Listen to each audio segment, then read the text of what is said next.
Thank you very much, Mr. Speaker, ladies and gentlemen.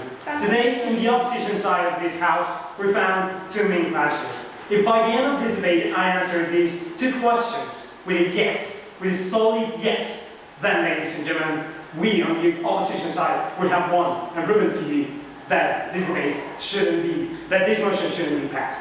These two questions or clashes were: are liberties more important than security? And are there flaws in the profiling system? Yes and yes. Are liberties more important than security? Yes, ladies and gentlemen. We told you that the nature of security was to create a system in which these liberties were protected. So therefore, security actually is born from the liberties. Ergo, it is subordinated, ladies and gentlemen. No, but they told you that it was justified, that liberties sometimes have to be violated to defend the very thing that we are violating. Ladies and gentlemen, first contradiction on their case. Liberties shouldn't be violated, and as this scheme is contradictory itself, we cannot support it. They criticized, and Bernardo actually opened their case by saying that to kill some, to violate these liberties through terrorist attacks due to 9/11, for example, for the benefit of some, which are the terrorist groups in this case, was not justified.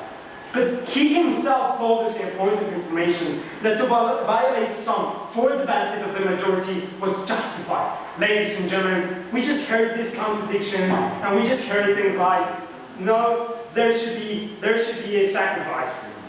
One point even was called, yes, there needs to be sacrifice for the sake of liberties. No, but what we shouldn't sacrifice are precisely liberties, because we do not want to bypass these rights, because we generally believe that they should be respected and that we shouldn't just bypass them. And because security is subordinated, the answer to liberties being more important than security is yes.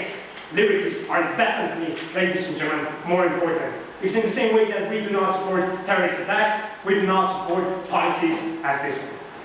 The second clash, ladies and gentlemen, has to do with are there flaws in their system? And again, ladies and gentlemen, yes. Who is a terrorist? We proved to you throughout the debate that we couldn't tell who was the terrorist. That precisely these individuals were the exceptions to the rules. And they told us that no, we can actually prove it, with just the statistics, as if it was the simplest thing on earth. And their basis was, at the beginning, quite rational, because Bernardo told us, I believe that 2 nuns are going to blow up a plane in Sweden. Ladies and gentlemen, this rationale has no foundation. And when we question the rationale behind their policy, Juliana told us, oh, don't worry, it doesn't have to be rational. If it doesn't have to be rational, then, ladies and gentlemen, it is rational for me to kill everyone, just because they were all terrorists.